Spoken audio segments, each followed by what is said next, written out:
Esther, capítulo 9, nos vamos aproximando al final de la historia de Dios que Dios nos relata allí en el libro de, de Esther. El personaje principal del libro de Esther, alguien puede preguntarlo, ¿cierto? ¿Cuál es el personaje principal del libro de Esther? Y alguien dice, Esther, otro dice, Mardoqueo, otro dice, Amán, no faltará quien diga, Jerjes, Asuero. Pero realmente el personaje principal de la historia de Esther es Dios, es Dios. Usted ve su obrar desde el primer capítulo hasta el final y cuando vemos cómo perdió el reino Basti, la reina Basti, lo podemos ver como algo accidental.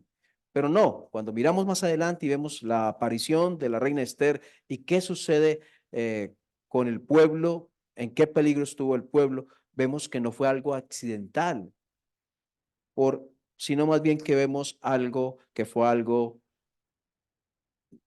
si podemos decirlo, diosidental. Dios lo hizo, Dios lo hizo. Capítulo 7 nos habla de la muerte de Amán después del segundo banquete que ofreció la reina Esther. Por ahí comienza Dios a quitar los enemigos del pueblo de él, los que procuraban la muerte, terminaron muertos. Luego, en el capítulo 8 vemos un decreto de vida. ¿Se acuerda que hay un decreto de muerte que dice, ustedes están muertos en sus delitos y pecados? Para ellos, los judíos, ustedes el día 13 del mes 12 morirán todos, sin discriminación de edad ni de sexo. Hombres, mujeres, niños, adultos, ancianos, no importa, todos morirán. Pero el decreto de vida decía, ustedes pueden defenderse. Ustedes pueden unirse, defenderse, defender su vida. Era el decreto de vida. Y sucede en el capítulo 8 del libro de Esther. Ahora nos aproximamos, nos acercamos al capítulo 9, versículo 1. Antes de pensarlo, había escrito algo, me demoré toda la noche pensándolo, entonces no voy a dejar de leerlo. Dice, un día la nube oscura se va, la tormenta se detiene. El dolor se va y la muerte es vencida. Queda una victoria, la victoria que viene de Dios. Estuve desde las 10 de la noche hasta las 6 de la mañana pensando, ¿qué escribo? Entonces, exactamente. Entonces póngale debajo usted, otra vez dice, un día la nube oscura se va, la tormenta se detiene, el dolor se va y la muerte es vencida. Queda una victoria, la victoria que viene de Dios. Entonces vamos a mirar versículo 1 de Esther, capítulo 9. Dice, en el mes duodécimo, duodécimo para el que no sabe qué es duodécimo, está hablando 12, mes 12. En el mes 12, que es el mes de Adar, eso es el mes de marzo. Recuerda que nosotros pensamos en diciembre, mes 12, ¿cierto? Pero estamos hablando de acuerdo al contexto judío. Entonces, mes 12, marzo, a los 13 días del mes, cuando debía ser ejecutado el mandamiento del rey y su decreto, ¿qué pasó? Dice, el mismo día en que los enemigos de los judíos esperaban enseñorearse de ellos, sucedió lo contrario. Sucedió lo contrario de lo que se esperaba. Dios obró allí, porque los judíos se enseñorearon de los que los aborrecían. Entonces, podemos decir que el día de la muerte resultó ser el día de la vida o el día del fracaso o el día de la victoria. ¿Sí puede decirse así? Que el día de la oscuridad fue realmente el día de la luz. Cuando me puse a pensar, bueno, ¿eso como qué aplicación tiene? Y entonces pensaba en la cruz de Cristo. El día del fracaso fue realmente el día de la victoria. El día de la muerte fue realmente el día de la vida. El día en que parece ser que todos los planes se echaron abajo, realmente fue cumplido el plan eterno de Dios de salvación.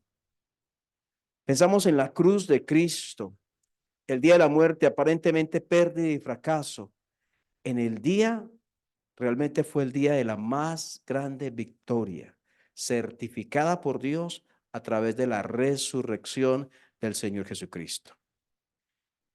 Entonces sucedió para ellos que el día en que se esperaba que desaparecieran, realmente fueron reivindicados, sus enemigos desaparecieron, no ellos, los enemigos de ellos.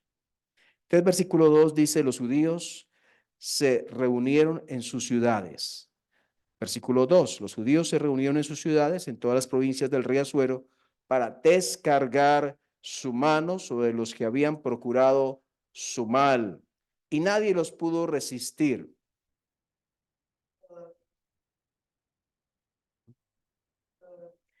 Y nadie los pudo resistir, porque el temor de ellos había caído sobre todos los pueblos. Entonces, los judíos se reunieron. Ese fue uno de las razones por las cuales ellos vencieron. Estaban como unidos. Otra vez, ¿cómo aplicar eso a nuestra vida hoy? Pensaba. Entonces, Dios quiere la unidad de su iglesia. Y la unidad de la iglesia es necesario para que avance la iglesia como debe avanzar y para que se cumplan los planes de Dios a través de su iglesia como quiere que se cumplan. Por eso, una de las cosas que son más atacadas en la iglesia de Dios es la unidad. Por eso, la Biblia una y otra vez habla de perdonarnos, porque la falta de perdón, ¿a qué lleva? A los distanciamientos, a las divisiones, pero también habla de tenernos paciencia, también habla de exhortarnos, también habla, ¿se acuerdan de Bodia y Sinti, que sean de un mismo sentir en el Señor? Entonces, ellos se reunieron y nosotros hoy, más que estar reunidos como grupo, es estar unidos frente a un propósito, el propósito de Dios. Y todo aquello que se asome y que dé luces como que aquí va a haber una división, aquí va a haber separación, aquí va a haber roces entre hermanos, aquí va a haber situaciones difíciles entre creyentes, debe tratarse como Dios quiere que se trate, para evitar esas divisiones, distanciamientos y todo aquello que reste la fuerza al pueblo de Dios.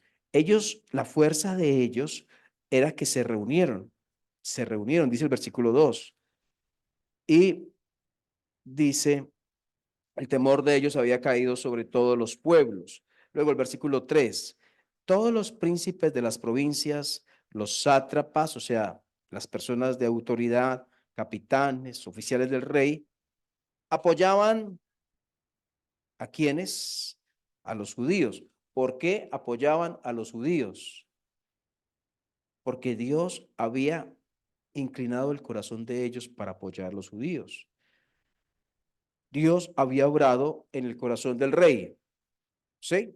Dios había obrado en el corazón de la reina. Dios había obrado en el corazón de Mardoqueo. Dios había obrado en el corazón de los líderes del reino de Asuero.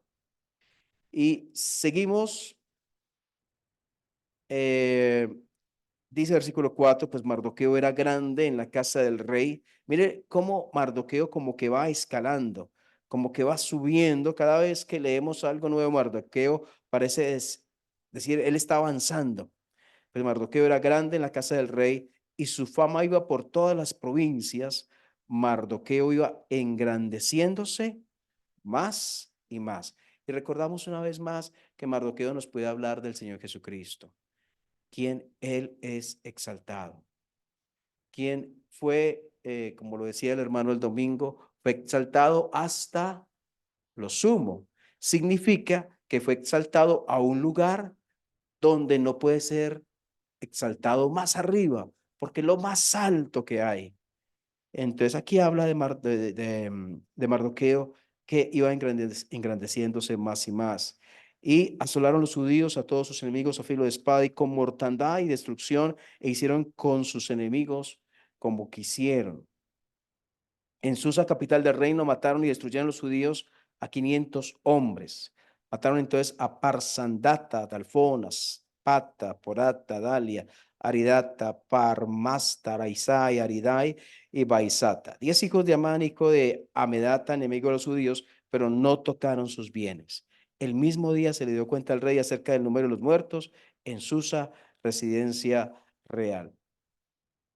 Esto pasó en el día 13, cuando estaba programado por Amán que todos los judíos murieran. Versículo 12. Dijo el rey a la reina Esther en Susa, capital del reino: los judíos han matado a 500 hombres y a 10 hijos de Amán. ¿Qué habrán hecho en las otras provincias del rey? ¿Cuál es tu petición? Y te será concedida. ¿O qué más es tu demanda? Y te será hecha. Miren cómo varias veces ha preguntado el rey esto a la reina Esther. ¿Quién está obrando ahí?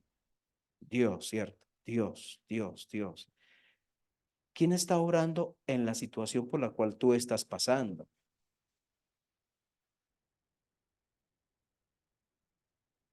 Esto iba más allá de la inteligencia de Esther, de la fuerza de Esther, de la influencia de Esther, pero Dios obró. Dios obró en salvación de su pueblo. Dios está tan interesado en, en obrar, salvando, rescatando y ayudando a su pueblo. Y se ve a través de los tiempos, de las edades. Te pregunto, ¿tú has notado, tú has notado cómo Dios ha cuidado de ti esos años? ¿Tú has notado cómo Dios te ha ayudado? ¿Tú has notado cómo Dios ha proveído a tu vida? ¿Ha provisto? ¿Tú has notado cómo Dios te ha guardado de cosas, de accidentes, de muerte, de enfermedades, o te ha acompañado y te ha ayudado a cruzar esas cosas? Pues seguimos aquí porque tenemos el mismo Dios que tenía el pueblo allí, el pueblo de Esther y de Mardoqueo. Ese mismo Dios lo tenemos nosotros. Dice el versículo 12, ya, pues ya le digamos, ¿cuál es tu petición o qué más es tu demanda? Te será hecha. 13, y respondió Esther: si place al rey, concédase también mañana a los judíos en Susa. O sea, estamos en el día, ¿qué? Día 13. Mañana sería día 14. Si place al rey, concédase también mañana a los judíos en Susa que hagan conforme a la ley de hoy. O sea que, ¿qué? Que se puedan defender, que se puedan defender, que se puedan reunir para defenderse y que cuelguen en la horca a los 10 hijos de Amán. Mire dónde terminó la historia de Amán, en muerte para él y para su familia. Y mandó el rey que se hiciese así. Se dio la orden en Susa y colgaron a los 10 hijos de Amán. Los judíos que estaban en Susa se juntaron también el 14 del mes de Adar y mataron en Susa a 300 hombres, pero no tocaron sus bienes. No tocaron sus bienes. Si hiciéramos un resumen del libro de Esther hasta el momento, ¿se acuerdan ustedes en el capítulo 1 que vimos? Algo que se acuerden. Entonces les voy a mencionar de pronto un nombre: Basti. ¿Se acuerdan quién era Basti? Bueno, capítulo 2. ¿Se acuerdan de pronto que pudo haber capítulo 2? La elección de la nueva reina, ¿cierto? La reina Esther. Y podemos ver así capítulo tras capítulo cuando vemos el capítulo 4. Capítulo 4, miremos un poco el capítulo 4, versículo 1.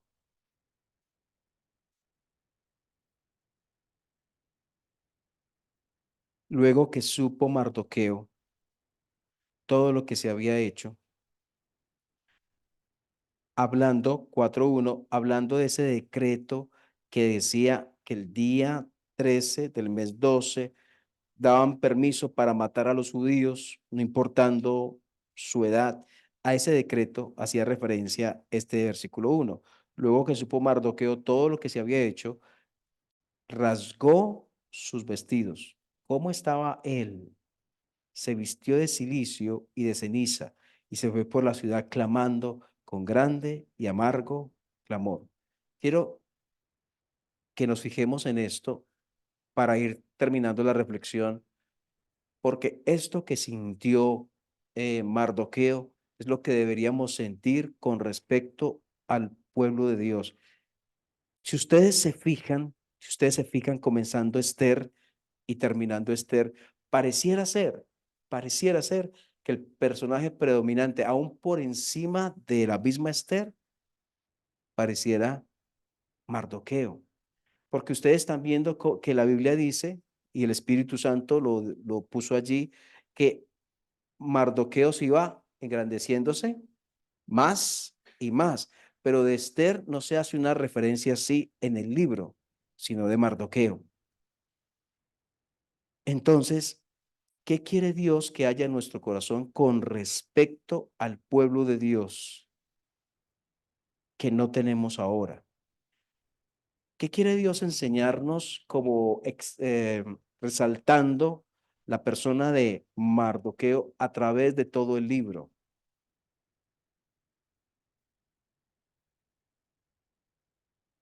Que Dios nos ayude a estar lejos, lejos, muy lejos de corazones tibios con respecto a la obra de Dios. Dios transforma la muerte en vida. Dios transforma la oscuridad en luz. Dios transforma la maldición en bendición. Dios hace del día de fracaso un día de victoria. Dios va más allá de lo que imaginamos. Cuando Mardoqueo pide intervenir a la reina, solamente quería que ellos no murieran, ¿cierto? ¿Sí es así? Pero lo que se consiguió al final no solamente fue que ellos se salvaran, sino que los enemigos que habían estado siempre presentes, dispuestos a hacerles daños, desaparecieran. O sea, que Dios hace mucho más de lo que yo imagino, mucho más de lo que planeo o pienso, mucho más de lo que proyecto, porque Dios da más allá, porque mis pensamientos no son como como los tuyos, dice el Señor. Ellos esperaban algo, Dios dio más allá de lo que ellos esperaban, porque Dios es Dios, quiere bendecir a su pueblo. Oramos. Señor, gracias por tu palabra y Señor, pensamos en ese día oscuro que vio Mardoqueo cuando leyó ese decreto, cuando miró esas letras de muerte, de crueldad contra el pueblo de Dios, de una masacre sin distinción de edades. No se salvaban mujeres, no se salvaban niños, no había cuidado de mujeres en embarazo, ni de ancianos, hombres o mujeres. No importaba la edad que tuviera, no importaba su situación o su rango o cuántos años llevaba viviendo allí, no importaba nada. Lo que importaba era que eran parte del pueblo de Dios y debían morir, porque así Amán lo había planeado. Pero más allá de la muerte, todo esto, que Mardoqueo lloró para que no sucediera, que Mardoqueo rasgó sus vestiduras para que nunca se cumpliera. Dios hace más allá, no solamente da la vida, sino que quita del lado a personas que les querían hacer daño. No solamente da la vida, sino que les rodea de paz, de tranquilidad alrededor. Y más allá de la muerte que se esperaba, hay una vida distinta del pueblo que puede disfrutar el pueblo después de ese día. Más allá del fracaso que se esperaba, hay una victoria, una victoria que realza el poder de Dios, la soberanía de Dios, la grandeza de Dios. Mardoqueo no tenía fuerza para hacer algo. Esther por sí misma no podía hacer nada, pero se ve tu mano obrando a través de las personas, de las cosas y aún del rey. Y te damos gracias, Señor, porque a nuestro favor tú has movido personas, creyentes y no creyentes. A nuestro favor has movido circunstancias. Has provisto y cuidado de nuestras vidas siempre. Has sido fiel cada uno de los días de nuestra vida. Y lo entendamos o no, has estado con nosotros cada día. Y te alabamos y te damos gracias por tu fidelidad, que es lo que se resalta. Una de las cosas que se resalta en este libro es la fidelidad de Dios, es el cuidado de Dios. Te alabamos, Señor. Te honramos en esta oportunidad y te damos las gracias. En el nombre del Señor Jesús. Amén. Bien.